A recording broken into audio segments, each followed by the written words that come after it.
Selamat pagi, siang, sore, malam, rekan-rekan mahasiswa dan juga dosen pengampu, Pak Chef Marshall. Pada kesempatan hari ini, kelompok kami akan mempresentasikan materi mengenai naskah akademik dalam proses pembentukan peraturan perundang-undangan di Indonesia. Materi ini tuh sangat krusial karena naskah akademik adalah roh ataupun fondasi ilmiah sebelum sebuah undang-undang itu disahkan. Namun, sebelum kita masuk ke teknis penyusunannya, saya sebagai pembicara pertama akan menjelaskan latar belakang besarnya mengapa kita butuh menata ulang regulasi kita. Pertama itu permasalahan regulasi, di mana mah kita lihat realita hukum di negara kita saat ini, seringkali itu kita mendengar adanya tumpang tindih aturan gitu. Fenomena ini itu kita sebut sebagai hyperregulasi ataupun obesitas dari regulasinya. Mengapa peraturan perundang-undangan yaitu PUU yang bermasalah ini sangat berbahaya? Pertama, aturan yang berbelit-belit mengakibatkan tidak adanya kepastian hukum di mana masyarakat dan pelaku usaha menjadi bingung aturan mana yang harus diikuti. Kedua, hal ini itu berdampak buruk pada iklim investasi di mana para investor itu akan ragu masuk ke Indonesia jika aturan kita tidak sinkron ataupun sulit dipahami ataupun dimengerti. Selain itu, regulasi yang bermasalah ini menyebabkan inefisiensi anggaran negara dan menghambat pelayanan pemerintah. Mengapa masalah ini bisa terjadi? Karena seringkali penyusunan aturan itu didominasi oleh ego sektoral dan adanya tarik-menarik kepentingan, dan yang paling fatal adalah proses pembentukan ini tidak didahului oleh penelitian ataupun pengkajian yang komprehensif terlebih dahulu. Bisa dibuktikan di mana banyak aturan yang tiba-tiba disahkan hanya dengan 1 minggu ataupun bagaimana. Inilah alasan mengapa naskah akademik itu menjadi sangat penting agar peraturan yang lahir itu tidak bersifat multitafsir ataupun tidak efektif di lapangan. Selanjutnya kita masuk ke kebijakan reformasi hukum. Melihat kondisi tersebut, pemerintah itu tidak tinggal diam juga. Sejak tahun 2017 telah digulirkanlah kebijakan reformasi hukum jilid 2, di mana agenda utamanya adalah penataan regulasi yang dimana fokusnya itu bukan hanya membuat aturan baru, tetapi menciptakan peraturan yang tertib, sederhana, dan juga berkualitas. Strategi penataan ini mencakup penguatan pembentukan PUU yang taat asas, evaluasi berkala terhadap aturan yang sudah ada, serta penyederhanaan birokrasi. Tujuannya itu satu, agar regulasi kita mendukung percepatan pembangunan bukan malah menjadi penghambat. Lalu kita masuk ke bagian 3 yaitu Omnibus Law. Sebagai terobosan, salah satu instrumen yang digunakan dalam reformasi ini adalah metode Omnibus Law ya. Kita mungkin sering mendengar istilah ini dalam beberapa tahun terakhir. Omnibus Law itu adalah sebuah metode di mana satu undang-undang baru digunakan untuk merevisi, mencabut, dan juga mengonsolidasi puluhan undang-undang sekaligus. Ini adalah strategi sapu jagat untuk memangkas kerumitan birokrasi dan mengharmonisasikan aturan-aturan yang selama ini saling bertabrakan. Dengan Omnibus Law, pemerintah itu berupaya mempercepat agenda penataan regulasi secara massal dan efisien. Lalu kita masuk ke bagian 4, di mana arahan presiden dan juga penutupnya. Semua langkah ini berakar dari arahan Bapak Presiden ketujuh ya, Joko Widodo, bukan mantan presiden, presiden ketujuh. Beliau menekankan bahwa di dunia yang perubahannya sangat cepat, kita tidak boleh terjebak dalam regulasi yang kaku dan rumit. Presiden menegaskan bahwa saat pertama itu ada regulasi yang menghambat inovasi harus dipangkas. Yang kedua, aturan yang memberikan kemudahan bagi masyarakat untuk mencapai cita-citanya. Dan ketiga, penataan regulasi adalah prioritas nasional untuk menciptakan kemudahan berusaha, yaitu ease of doing business demi Indonesia maju. Terlebih ada programnya Indonesia Emas 2045 ya. Jadi kesimpulannya itu penataan regulasi melalui naskah akademik yang kuat adalah syarat mutlak agar hukum kita benar-benar bisa membawa keadilan dan kesejahteraan. Demikian pengantar dari saya. Selanjutnya mengenai konsep dasar dan landasan naskah akademik akan dijelaskan lebih rinci oleh rekan saya. Perkenalkan, saya Jose Carlos Ituharja Situmorang dengan NIM 240611334. Di sini saya akan menjelaskan bagian saya, yaitu poin yang nomor 2 terkait konsep dasar dan dasar pembentukan naskah akademik. Dimana pada sesi ini kita akan membahas fondasi atau dasar-dasar dari sebuah naskah akademik. Jika tadi telah dijelaskan mengapa penataan regulasi itu mendesak, sekarang kita akan masuk ke dalam bagaimana sebuah regulasi yang baik itu dirancang sejak dari akarnya. Dan akar itu adalah naskah akademik atau sering kita singkat NA. Nah, bayangkan sebuah naskah akademik ini sebagai sebuah seperti blueprint atau cetak biru sebelum sebuah gedung hukum dibangun. Ia adalah dokumen konseptual yang memastikan bangunan hukum kita itu kokoh, sesuai kebutuhan, dan berdiri di atas landasan yang kuat. Mari kita bahas lebih dalam. Pertama, kita perlu memahami posisi naskah akademik dalam siklus pembentukan hukum.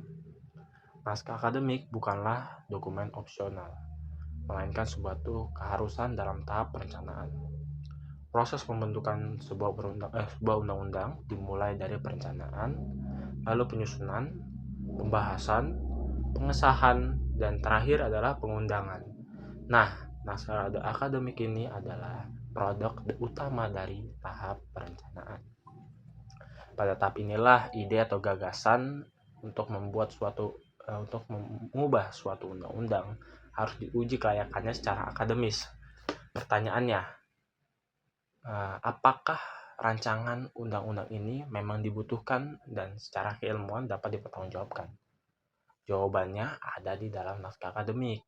Jadi NA adalah pintu gerbang pertama yang menentukan apakah suatu rancangan undang-undang layak untuk dibahas atau dilanjut atau tidak.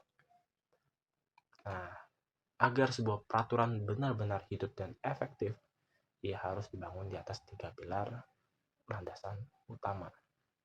Naskah akademik wajib menguraikan ketiganya dengan jelas. Apa aja 3 landasan tersebut? Yang pertama itu landasan filosofis. Landasan filosofis adalah jiwa atau cita hukum dari peraturan yang akan dibuat. Apakah nilai-nilai dasar dari yang ingin diwujudkan? Apakah keadilan? Apakah kemanfaatan? Apakah kepastian hukum atau pelindungan hak? Landasan filosofis menjawab pertanyaan mengapa prinsip dan nilai undang-undang ini perlu ada. Kedua, landasan sosiologis.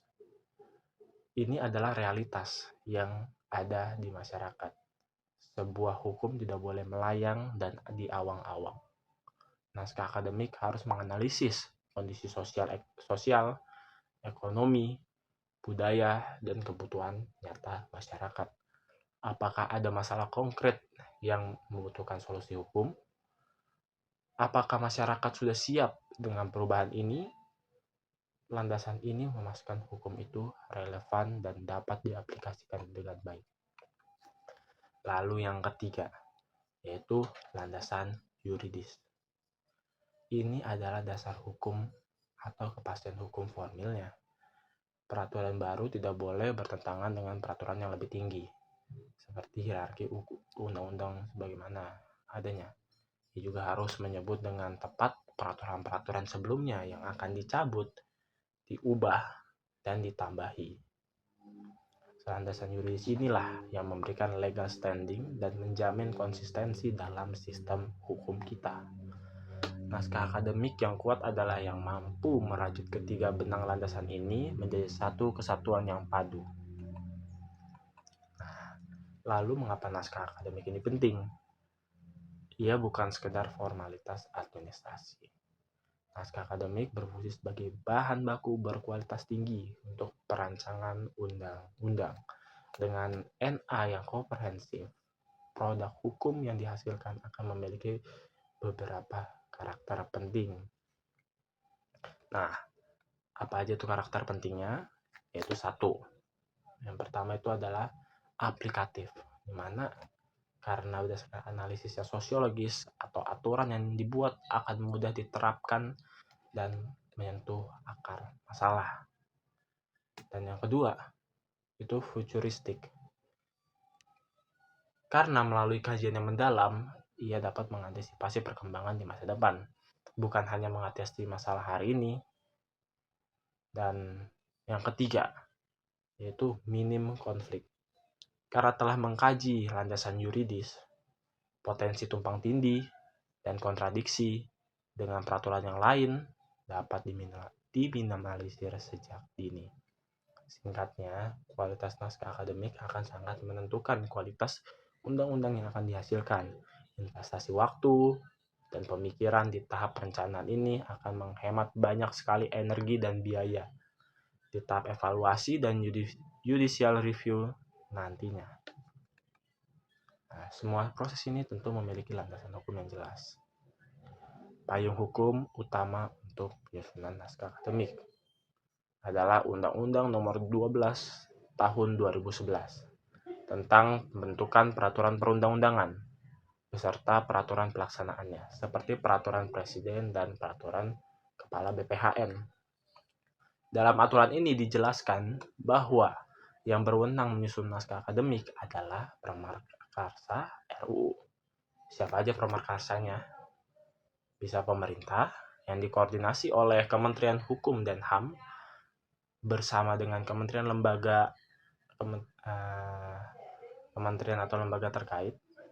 Bisa juga DPR atau DPD untuk RUU tertentu.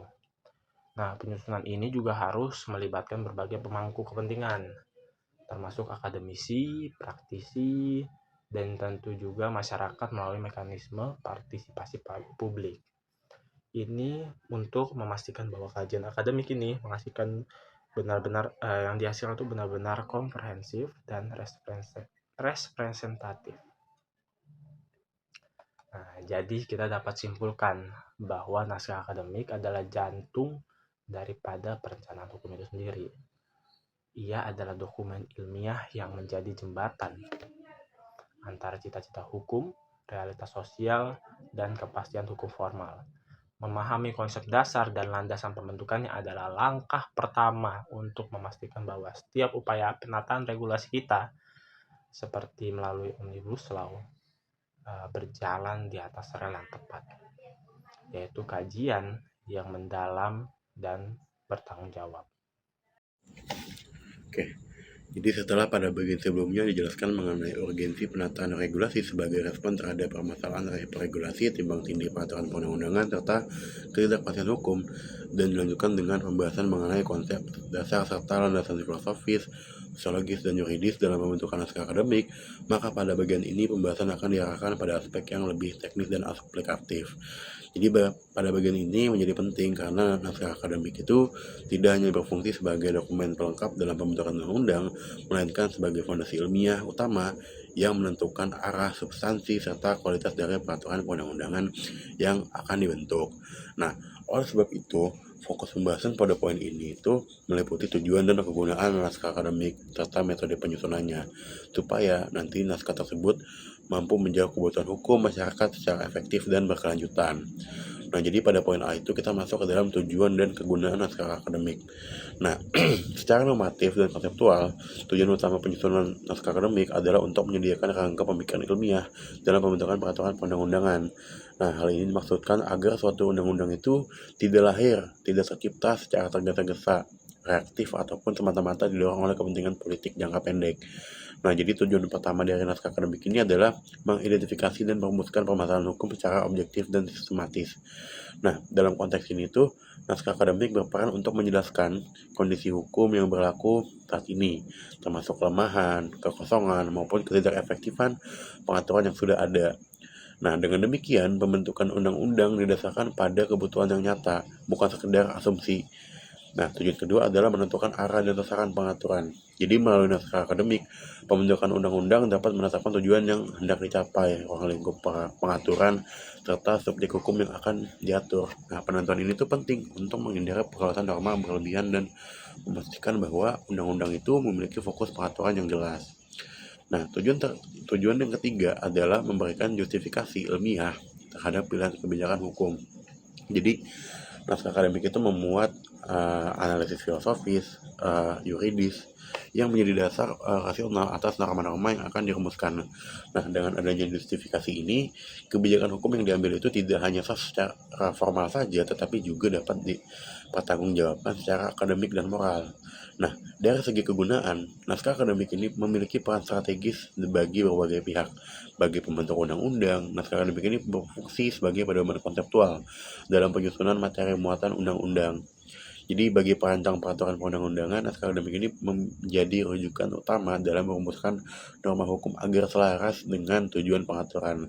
Sementara itu, bagi masyarakat, naskah akademik ini berperan sebagai instrumen transparansi dan partisipasi karena memuat alasan, tujuan, serta dampak dari pembentukan suatu undang-undang. Jadi supaya masyarakatnya tahu gitu apa yang bakal dibahas di undang-undang ini. Gitu.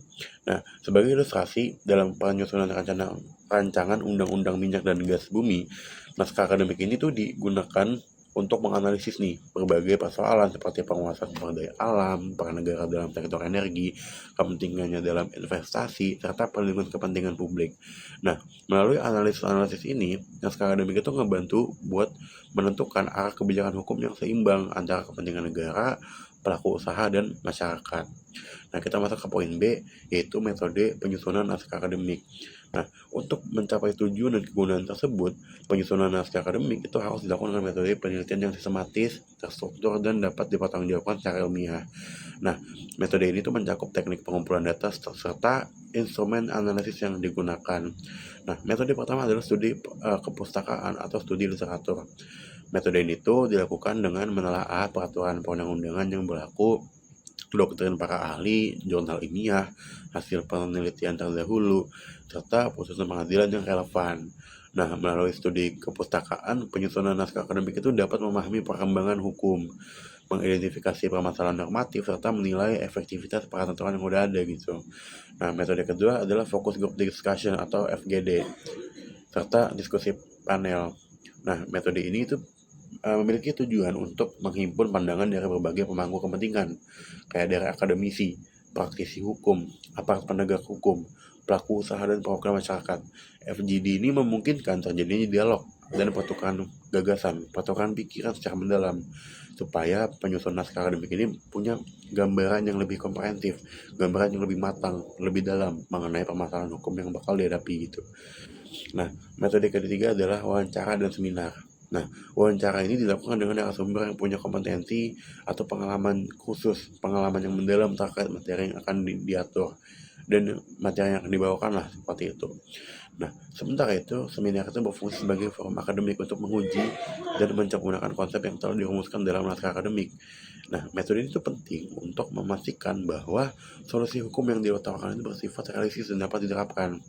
Selain metode pengumpulan data, digunakan pula berbagai instrumen analisis. Salah satunya adalah ROCP yang mencakup analisis terhadap yang pertama itu rules, yang kedua opportunity, yang ketiga capacity, yang keempat communication, yang kelima interest, yang keenam proses, yang terakhir adalah ideologi. Nah, semua instrumen itu membantu mengidentifikasi faktor-faktor non-hukum yang mempengaruhi efektivitas penerapan suatu regulasi. Instrumen lainnya adalah regulatory impact analysis atau RIA yang digunakan untuk menilai dampak regulasi dari aspek ekonomi, sosial, dan administratif. Melalui RIA ini, pembentuk undang-undang dapat memperkirakan konsekuensi yang mungkin timbul dari penerapan suatu peraturan. Selain itu digunakan pula cost benefit analysis atau analisis biaya dan manfaat yang memiliki tujuan untuk membandingkan biaya yang ditimbulkan oleh suatu regulasi dengan manfaat yang diharapkan atau manfaat yang diekspektasikan seperti itu. Nah, jadi analisis itu penting banget supaya pembentukan undang-undang itu tidak justru membebani negara dan masyarakat secara berlebihan. Nah, untuk yang terakhir adalah penutup transisional. Nah, jadi untuk sebagai penutup, dengan demikian tujuan, kegunaan, dan metode penyusunan naskah akademik itu merupakan suatu kesatuan yang nggak terpisahkan lah, seperti itu, terutama dalam proses pembentukan peraturan perundang-undangan. Nah, naskah akademik ini menjadi fondasi ilmiah yang memastikan kalau regulasi yang dibentuk itu tidak cuma sah secara hukum, tidak cuma sah secara yuridis aja, tapi juga efektif, berkeadilan, dan responsif terhadap kebutuhan masyarakat. Begitu, jadi emang sesuai sama apa yang emang masyarakat tuh butuh seperti itu, nggak cuma ada doang, lahir doang semata-mata begitu. Nah, selanjutnya pembahasan akan berlanjut pada tahap penyusunan akademik serta pentingnya keterlibatan publik dalam proses tersebut.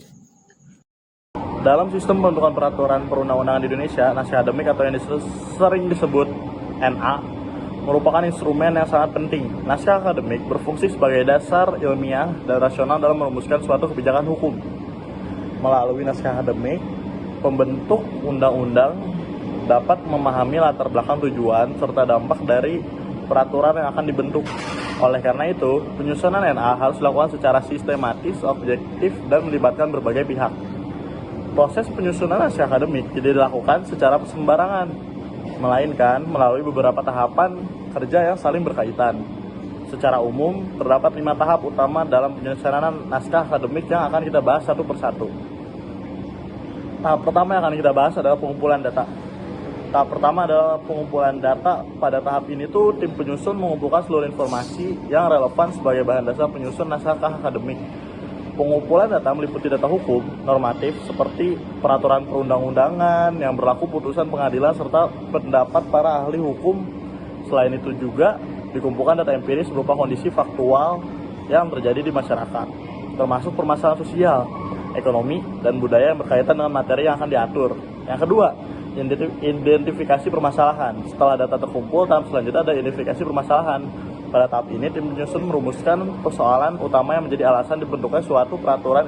Identifikasi permasalahan bertujuannya untuk menjawab pertanyaan mendasar, yaitu mengapa peraturan tersebut perlu dibentuk atau diubah. Dengan perumusan masalah yang tepat, naskah akademik dapat fokus pada persoalan hukum yang benar-benar aktual dan relevan. Tahap ketiganya adalah analisis data. Analisis data ini data-data yang telah dikumpulkan dan permasalahan yang telah diidentifikasi kemudian dianalisis secara dalam. Analisis ini mencakup kajian filosofis, yuridis, dan sosiologis untuk menilai kesesuaian rencana pengaturan dengan nilai keadilan, kepastian hukum, serta kebutuhan masyarakat. Melalui analisis data, tim penyusun dapat merumuskan alternatif solusi hukum yang paling tepat dan efektif. Tahap keempatnya ada pengayaan data. Pengayaan data itu apa sih? Pengayaan data itu dilakukan dengan melibatkan pandangan dan masukan dari berbagai pihak di luar tim penyusun. Masukan tersebut dapat berasal dari pakar hukum, akademis lintas disiplin, praktisi, organisasi masyarakat, maupun kelompok yang terdampak langsung oleh peraturan yang akan dibentuk. Tahap ini penting agar naskah akademik tidak hanya bersifat teoritis, tetapi juga mencerminkan realitas sosial dan kebutuhan nyata masyarakat.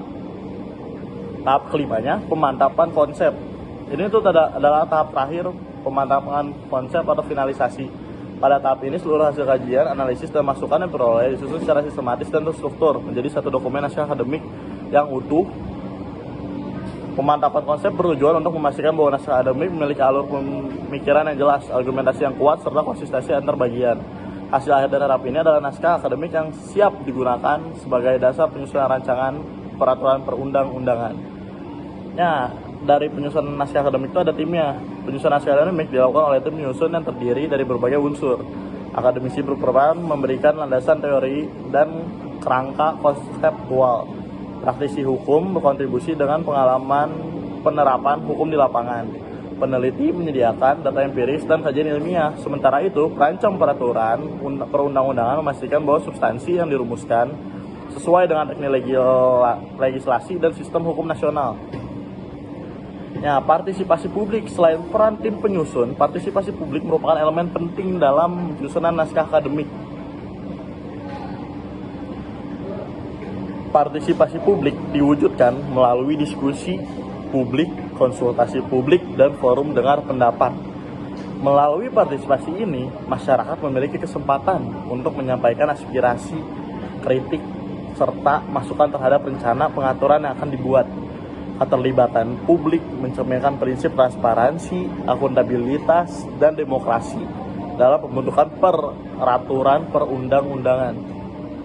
Dengan adanya partisipasi publik, kualitas naskah akademik diharapkan menjadi lebih komprehensif dan responsif terhadap kebutuhan masyarakat yang ada.